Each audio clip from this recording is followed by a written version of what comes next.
इमाम साहब सलाम, ये खत है आपका, लीजिए। जबलपुर से ही आया होगा। अरे गुलजारी लाल जरा पढ़ भी देते। जी पढ़े देते। अरे मेरा चश्मा इसी जेब में तो था। इधर है। वो जो आप ढूंढ रहे हैं वो हमारे पास है, ये लीजिए। आ गई बक्कन। वो हुआ ऐसा कि हम उधर से आ रहे थे और आप इधर से जा रहे थे। इधर आप साइकिल पर थे और हम उधर पैदल। आप तो साइकिल पर निकल गए और वहीं के वहीं हमको ये चश्मा मिला और वहीं के वहीं हमने सोचा ये कि ये चश्मा आपका है। देखने वाली बात ये कि ये चश्मा तो आप ही का निकला, यूं कि। अच्छा, अब जरा मुंह को आराम दे तो मैं ये खत सुन लूं। तेरी मिसाल बाद में सुनेंगे। हाँ, मैंने कब मना किया। हाँ गुलजारी लाल। जनाब भाई साहब सलाम वालेकुम। वालेकुम सलाम। बात सलाम, आपको खबर मिले कि यहाँ सब खैरियत है और सब आपकी खैरियत अल्लाह ताला से नेक चाहते हैं। दीगर अहवाल ये है कि अहमद मियाँ की नौकरी पक्की करा दी गई, तनख्वाह 200 रुपए हो गई, रहने खाने पीने के लिए तो गरीब खाना मौजूद है। अच्छा है, मामू की निगरानी में रहेगा। हाँ अच्छा है, हम भी यही चाहते हैं। इस मामले में देर करना मुनासिब नहीं होगा, इसलिए थोड़े को बहुत और खत को तार समझें। अहमद मियाँ को जल्द और जल्द रवाना कर दें। बाकी खैरियत है, घर में सब सलाम कहते हैं। फकत आपका मुकैतुल्लाह जी। आने दो अहमद को, अब नहीं सुनूंगा उसकी। ये तो आपने ठीक बात की, लेकिन आने क्या दे, वो तो आया हुआ है। देखो अब्बा, मैं जाने वाला नहीं हूँ। यूं कि ये तो वही मिसाल हो गई कि। अरे भाई अजीब बेवकूफ है ये लड़का। मियाँ मैं तो अब कब्र में पांव लटकाए बैठा हूँ, तुम्हारे सामने सारी जिंदगी। कब तक मेरे दामन से बंधे बैठे रहोगे? और फिर ऐसी नौकरी रोज रोज नहीं मिलती है भाई। बच्चू इमाम साहब बात ठीक कह रहे हैं।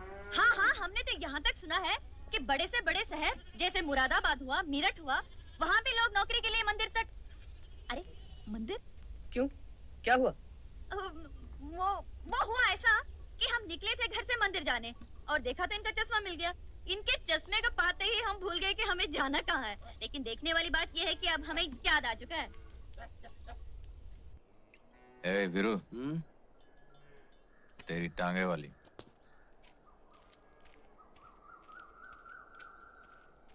ए बसंती, आज पैदल? तुम्हारी धन्नो क्या तांगे के साथ भाग गई? हमें लगता है तुम्हारी समझ में अभी तक ये बात नहीं आई कि हमारे गांव में किसी के साथ भागने की रीत बिल्कुल नहीं है।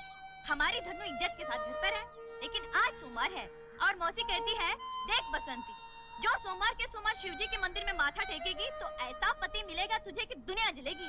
मैंने कहा हाँ ऐसा तो ठीक है, नहीं तो मुझे कौन से किसी उठाएगी जैसे ब्याह करना है। अच्छा मैं चलती हूँ, जय राम जी की।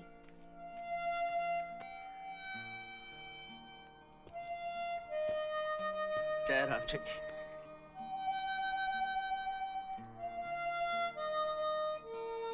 जय राम जी।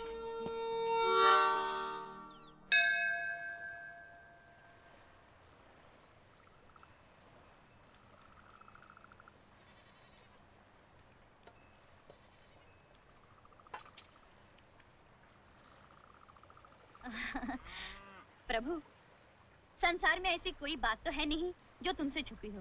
तुम तो सब जानते हो। देखो मैं ये तो नहीं कहती कि तुम्हें याद नहीं होगा, लेकिन फिर भी अपनी तरफ से कह देना अच्छा होता है। आज सोमवार है, बस एक छोटी सी विनती है प्रभु। देखो, जरा देखो, ये तांगे की लगाम खींचते खींचते हाथ ऐसे हो गए हैं जैसे घोड़ी के घुर। अरे तुम्हारे लिए क्या मुश्किल है, बस ऐसी जगह बात लगाओ प्रभु की बसंती रानी बनकर राज करे, यूं कि मजा आ जाए जिंदगी का। आगे जैसी तुम्हारी मर्जी। यूं कि ये कौन बोला? ये हम बोल रहे हैं। प्रभु तुम? चमत्कार हो गया। हमने तुम्हारे लिए वर ढूंढ लिया है कन्या। एक ही सोमवार में ढूंढ लिया? वाह प्रभु, यूं कि तुमने सोचा है तो ठीक ही सोचा होगा, लेकिन फिर भी अगर नाम बता देते या अगले सोमवार आओ, जैसा तुम कहो प्रभु। वर का नाम है वीरू। वीरू? प्रभु ये मेरी जिंदगी का सवाल है, जल्दी से काम मत लेना, भले 4 सोमवार और लग जाए। है देखने में तो ठीक है, लेकिन सारा बहुत होशियारी मारता है। चुप रहो कन्या। है खुजल की बात करने की आदत तो मुझे है नहीं प्रभु। जो तुम्हारी आज्ञा। यदि हमारी आज्ञा का पालन नहीं किया तो सारी उम्र कुंवारी बैठी रहोगी। हाँ प्रभु। और सुनो, क्योंकि यूं के धन्नों के साथ तांगा चलाती रहोगी। हमारी आज्ञा है कि जाओ और अपनी मौसी से खुले शब्दों में कह दो कि वीरू को ही तुम्हें जीवन साथी बनाना है और आज से वीरू का आदर करना तुम्हारा धर्म है, इसलिए कि उसी के चरणों में तुम्हारा स्वर्ग है। यदि तुमने उसे प्रसन्न किया तो हम प्रसन्न हो जाएंगे और यदि तुमने उसे क्रोधित किया तो हम क्रोधित हो जाएंगे। अच्छा। इसलिए जा।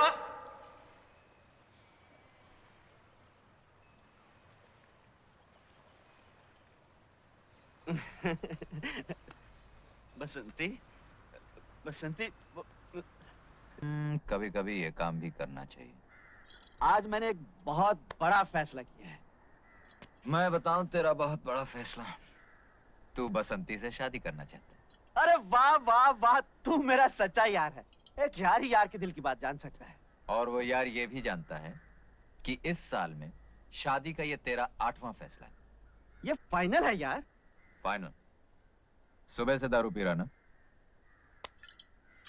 यार पार्टनर, मेरा एक काम कर दे। क्या? वो बसंती है ना, उसकी मौसी के पास जाकर मेरे रिश्ते की बात कुछ इस ढंग से कर कि मौसी शगुन लेके आ जाए। मैं क्यों करूं? अरे लड़के वाले ही तो जाते हैं लड़की वालों के घर। जय, और फिर इस दुनिया में तेरे सिवा मेरा है कौन? देख, शादी तूने करनी, तू जाके बात कर। जरा सोच, शादी के बाद एक घर होगा। घर तो तेरा होगा। एक बीवी होगी। तेरी होगी। 7-8 बच्चे होंगे। तेरे होंगे। पर चाचा चाचा तो तुम्हें बोलेंगे ना। प्यार से तुम्हारी गोद में खेलेंगे, तुम्हारे कंधों पे झूला झूलेंगे और तोतली जुबान में बोलेंगे, ताता ताता हमको कहानियां सुनाओ। यानी शादी के बाद तेरे घर में मुझे आया की नौकरी मिलने वाली। समझा? तू मेरा दोस्त नहीं है। लानत ऐसी तो